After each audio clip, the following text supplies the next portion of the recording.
હવે લાસ્ટ સેશનમાં આપણે જોયું હરિયાળી ક્રાંતિ વિશેનું બેઝિક. હવે આગળ ચર્ચા કરીએ. રોગ પ્રતિરોધકતા માટે વનસ્પતિ સંવર્ધન. આમ તો વનસ્પતિ સંવર્ધન કોને કહેવાય એના સ્ટેપ તો ખબર છે, પણ સ્પેશિયલી રોગ પ્રતિરોધકતા પાકની અંદર આવે એના માટે વનસ્પતિ સંવર્ધન એવો ટોપિક છે. તો શું કહે છે કવિ કે બેક્ટેરિયા, વાયરસ અને ફૂગ એમાંય ખાસ કરીને ઉષ્ણકટિબંધીય વિસ્તાર છે, ત્યાં આનો ચેપ વધારે લાગે, જે પાક ઉત્પાદન ઉપર અસર કરે અને ઘણી વખત ખેડૂતના 20-30% ઉત્પાદન જે છે એ લોસ જાય, અથવા તો ક્યારેક 100% પાકને નુકસાન થાય. રેડી? ઉપદ્રવના તમને ખબર જ હોય. રેડી? તો રોગ પ્રતિરોધી પાકની જાત આપણે વિકસાવીએ તો આપણે જે જંતુનાશક દવાઓ આપણે છાંટીએ છીએ, જે ફંગીસાઇડ્સ છાંટીએ છીએ, ફંગીસાઇડ્સ આપણે ફૂગના નાશ અથવા તો ફૂગનું ચેપ લાગે એના વિરુદ્ધ છાંટતા હોય. તમને કદાચ ખબર હોય તો અત્યારે મગફળી વાવવાની થાય તો મગફળીના બીજ છે ને દવાવાળા કરીને ખેડૂત છે જમીનમાં રોપે, નકર બીજમાં સડો થઈ જાય છે. ઉગા પહેલાં જ જેને કહેવાય સડો થઈ જાય. તો રોગ પ્રતિરોધી જાત હોય તો ફંગીસાઇડ્સ, બેક્ટેરિયાસાઇડ્સ કે જે આપણે જંતુનાશક દવાઓ વાપરીએ છીએ ફૂગ અને બેક્ટેરિયા વિરુદ્ધની, એનો ઉપયોગ ઘટી જાય અથવા તો એના ઉપરની જે ડિપેન્ડન્સી જે છે, આશ્રિતા છે, એ ઘટી જાય. તો આર્થિક રીતે પણ ખેડૂતને પોસાય કે રોગ પ્રતિરોધી જાત વાવવામાં આવે તો ઉત્પાદન વધે, જંતુનાશક દવાઓ ઓછી છાંટવી પડે, આ બધો ફાયદો થાય. હવે કોમન જેને કહેવાય કે એક રોગો છે આપણને આપેલા છે, જેમ કે ફૂગ દ્વારા થતો રોગ ગેરું, રસ્ટ, આમ તો કાટ તરીકે ઓળખવામાં આવે, પણ ઘઉંનો ભૂરો ગેરું, એટલે તમે એ નેટમાં સર્ચ મારશો ને તો તમને એના પાંદડા છે ને, પાંદડા ઉપર જાણે કાટ લાગી ગયો હોય ને એવું લાગે. પછી તમે આ જોયું હોય કે શેરડી આપણે ખાતા હોય ને એમાં લાલ લાલ વચ્ચે આપણને કંઈક, તો એને એ ફૂગનો રોગ છે, ફૂગનું ઇન્ફેક્શન છે શેરડીમાં, જેને શેરડીનો લાલ સડો તરીકે ઓળખવામાં આવે. પછી બટાટાનો એટલે કે બટેકાનો પાછોતરો સુકારો રોગનું નામ છે. એટલે આમાં કંઈ પાછળથી સુકારો થાય ને એવું કંઈ નથી. એમ ઘણા વિદ્યાર્થીઓ પૂછે કે બટેકા વાવી લીધા પછી પાછળથી સુકાઈ જાય, તો કે ના, એવું નહીં. પણ બટેકાના જે પાંદડા હોય ને એ પાંદડાની અંદર પાંદડું ખવાઈ જાય આખું, અને પાછોતરો સુકારો કહે. એ તો બેક્ટેરિયા દ્વારા થતો રોગ છે ક્રુસિફરનો ગેરું. તો ગેરું એટલે એ બગડવું. પણ હવે ક્રુસિફર એટલે શું? તો કે ક્રુસિફર એટલે આમ તો વિજ્ઞાનની દ્રષ્ટિએ કહું ને તો ક્રુસિફરેસી કરીને ફેમિલી આવે, પણ હું તમને સાદું નામ દઉં. ક્રુસિફર એટલે કોણ થાય? તો કે ક્રુસિફર એટલે એવા વેજીટેબલ્સ થાય જેની અંદર એક કોબીજ આવે, પછી ફ્લાવર આવે, સ્પિનેચ આવે, તુર્નિપ એટલે કે સલગસ આવે, આ બધા થાય. એ નહીં થાય એ નથી મિત્ર, નહીં થાય. આ છે બેક્ટેરિયા દ્વારા થતા રોગ. હવે જનરલ વાયરસ દ્વારા થતા રોગ છે તમાકુની અંદર કિરમીર રોગ, એટલે કે ટોબેકો મોઝેઇક વાયરસ દ્વારા થતો મોઝેઇક ડિઝીઝ. અને સલગસ એટલે તુર્નિપ એટલે વનસ્પતિ, એક શાકભાજીનું નામ છે, સલગસનો કિરમીર રોગ. કિરમીર એટલે શું ખબર તમને? કિરમીર એટલે ગાંઠ જેવું થઈ જાય, મોઝેઇક. આમ તો મોઝેઇક ફિઝિક્સનો શબ્દ કદાચ તમને ખબર હોય કે mosaic is equal two small different parts જોડાઈને બનતી એવી રચનાને મોઝેઇક ફિઝિક્સની ભાષામાં કહેવામાં આવે. તો બાયોલોજીની અંદર મોઝેઇક એટલે એ સ્મોલ પાર્ટ એટલે કોષના ગઠ્ઠા, ટૂંકમાં આમ ગાંઠ જેવું થઈ જાય. આજે તમાકુમાં તમે એના પાંદડામાં ટોબેકો મોઝેઇક વાયરસનો રોગ જોવો ને તો એ તમને એવું દેખાય. રેડી? ચાલો, હવે આ જનરલ વાત થઈ, આગળ ચર્ચા કરીએ. તો પાકની અંદર રોગ પ્રતિકારકતા વિકસાવવા માટે એનું જે સંવર્ધન કરવું પડે એની પદ્ધતિઓ કેટલી છે? આપણે કેવી રીતે રોગ પ્રતિરોધી વનસ્પતિની જાતને વિકસાવી શકીએ? તો એની 2-4 પદ્ધતિઓ લખી છે. નંબર 1, પરંપરાગત સંવર્ધન પદ્ધતિ. તો પરંપરાગત સંવર્ધન પદ્ધતિ એટલે શું? તો કે તમારે ક્યાં વયું જવાનું? ઇન ધ વાઇલ્ડ, એટલે કે યસ, જંગલી રોગ પ્રતિરોધક જાત હોય, રોગ પ્રતિરોધક જાત એને ઓળખવાની અને તેનું ઊંચી ઉત્પાદન આપતી ઉત્પાદન આપતી જે જાત છે એની સાથે સંકરણ કરાવવાનું. એટલે કે આની અંદર કયા સ્ટેપ લાગુ પડે જે આપણે ભણ્યા તે કયા? તો કે યસ તે જ ભિન્નતાનું એકત્રીકરણ, જનરલ રસનો સંગ્રહ હતો ભેગું. પછી શું છે? પિતૃનું મૂલ્યાંકન કરવું, યોગ્ય મૂલ્યાંકન, પછી સંકરણ, પછી ટેસ્ટિંગ. આ બધા જે આપણે સ્ટેપ ભણ્યા એ રેડી. પણ લોચા શું જ ખબર છે? એક જગ્યાએ શબ્દ છે કે જંગલી જાતો જે પણ આપણે જનરલી જોવા જઈએ છીએ એમાં ભાગ્યે જ ક્યારેક જ આપણને રોગ પ્રતિરોધી જાત જોવા મળતી હોય. એટલે આ આખો પ્રોજેક્ટ છે ને એ કેવો થઈ જાય ખબર? નીરસ. કેવો થાય? નીરસ. આજે ઘણી બધી જંગલી જાત જોવા મળે, નો થેન્ક્સ, પણ એમાંથી ભાગ્યે જ આપણને કોઈ એવી જાત જોવા મળે છે કે જેની અંદર રોગ પ્રતિકારકતા જોવા મળે. ચાલો, બીજી એક પદ્ધતિ છે સોમોક્લોનલ વેરિયન્ટ પદ્ધતિ. દેશી મિનિંગ સમજાવું મિત્રો. સોમોક્લોનલ વેરિયન્ટ એટલે શું? સોમો એટલે સોમેટિક. સોમો is equal to somatic, somatic is equal to દૈહિક. ક્લોન એટલે ઝેરોક્સ, કોપી. શું કહેવાય? ક્લોન એટલે હા, પણ એ આપણી વ્યવહારુ ભાષા જ. વ્યવસ્થિત ભાષામાં લખવું હોય તો પ્રતિકૃતિ કહેવાય. પ્રતિકૃતિ. વેરિયન્ટ પ્રકાર. શું કહેવાય? પડકાર નહીં, પ્રકાર. પડકાર નથી આપવાનો. રેડી? ચાલો, તો આનો મિનિંગ શું ખબર તમને? જો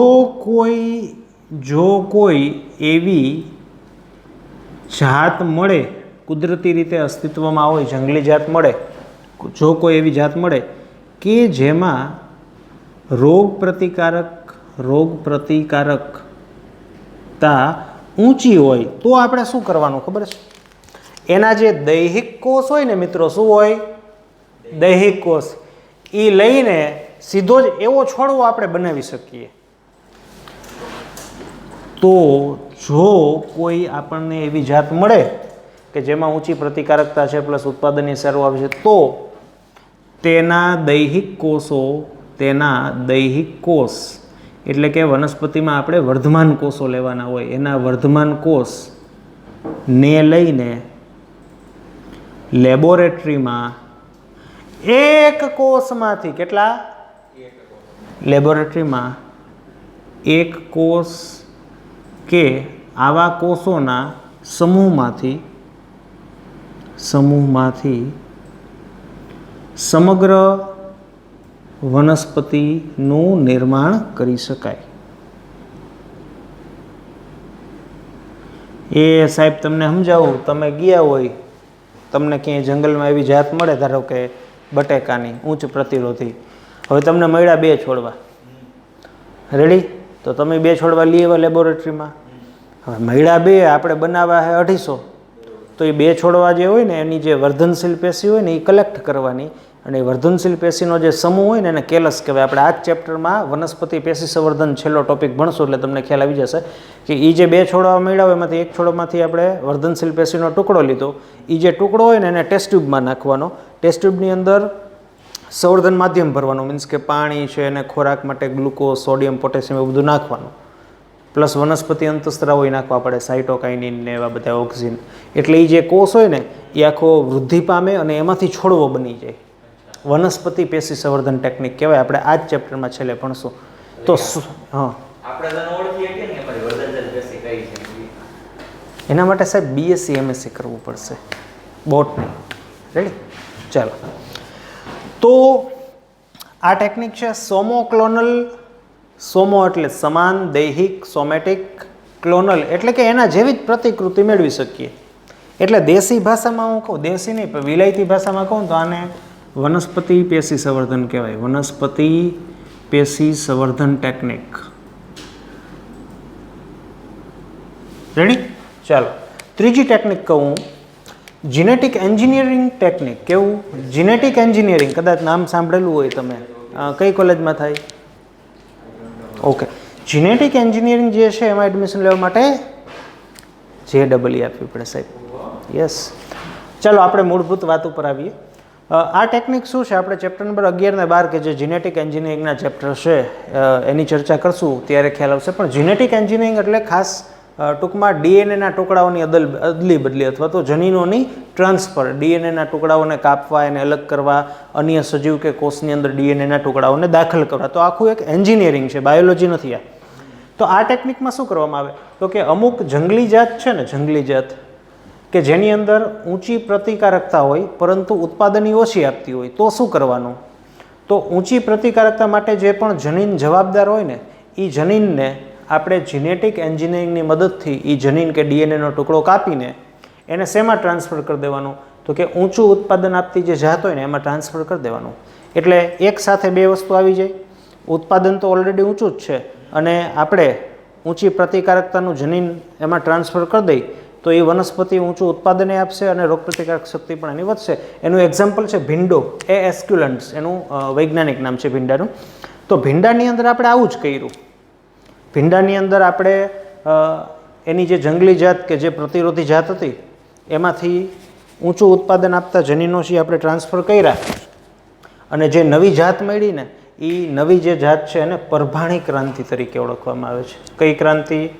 પર ઘણા લોકો આપણે કેમ હરિયાળી ક્રાંતિ એવો શબ્દ બોલીએ, તો ઘણા લોકો જે છે ને એ પરભાણી ક્રાંતિને એક ક્રાંતિ થઈ ગઈ એવું સમજે છે. પણ પરભાણી ક્રાંતિ છે ભીંડાની એક જાત છે કે જેની અંદર યલો મોઝેઇક વાયરસ સામે પ્રતિકારકતા આવી ગઈ. તો આ ત્રીજી ટેકનિક છે જીનેટિક એન્જિનિયરિંગ ટેકનિક કે જેની અંદર પ્રતિરોધકતા માટે જવાબદાર જનીન છે એને ટ્રાન્સફર કરવામાં આવે. ચોથી ટેકનિક છે મ્યુટેશન બ્રીડિંગ, એટલે કે વિકૃતિ પ્રેરીને આપણે એની અંદર રોગ પ્રતિકારકતા લઈ આવવાની. હવે આ વસ્તુ છે ને એનો આખો કન્સેપ્ટ હું તમને સાદી ભાષામાં રજૂ કરું. જુઓ, ધારો કે હું સમજાવું છું તમને, ધારો કે દાડમના ફળ ઉપર એક ઈયળ થઈ જાય છે. ધારો કે દાડમના ફળ ઉપર નહીં, એના પર્ણ ઉપર વિચારીએ, એના પર્ણ ઉપર એક ઈયળ આવે છે અને એ જે ઈયળ છે એ પર્ણને ખાઈ જાય છે કારણ કે પર્ણનો સ્વાદ મીઠો આવે છે. તો આપણે શોધવાનું કે પર્ણનો સ્વાદ મીઠો કેમ છે, તો કે આ રસાયણ જવાબદાર છે. ધારો કે એની અંદર કોઈ એક રસાયણ જવાબદાર છે, એ નામનું રસાયણ. તો આપણે શું કરવાનું? આ જે રસાયણ છે ને એ કેવી રીતે બને છે, તો કે એ પ્રક્રિયા કોષની અંદર X+Y નામનું રસાયણ છે એ ભેગું થાય અને એ નામનું બને છે. ઓકે, કયો ઉત્સેચક જવાબદાર છે, તો કે ઉત્સેચક EA જવાબદાર છે. આના માટે જનીન કયું છે, તો કે જનીન EA એના માટે જવાબદાર છે. મીન્સ કે જનીન EA છે એમાંથી એક ઉત્સેચક બને, આ ઉત્સેચક બને તો આ રાસાયણિક પ્રક્રિયા થાય, રાસાયણિક પ્રક્રિયા થાય તો આ ગળીયો પદાર્થ બને, ગળીયો પદાર્થ પર્ણમાં બને અને પર્ણ ગયડા બને અને જેથી કીટકોને ઈયળો આવીને બેસે. તો આપણે શું કરવાનું ખબર છે? એ જે દાડમની જાત છે ને એમાં આ જે જનીન છે ને એને વિકૃત કરી દેવાનું. આ જનીનને તમે વિકૃત કરી દેશો એટલે એમાંથી આવો ઉત્સેચક ઉત્પન્ન ન થાય. આવો ઉત્સેચક ઉત્પન્ન ન થાય તો આ રસાયણ ન બને, આ રસાયણ ન બને તો પર્ણ ગયડા ન થાય અને સાહેબ ગયડા પર્ણ ન થાય તો ઈયળ કે કીટક નહીં બેસે.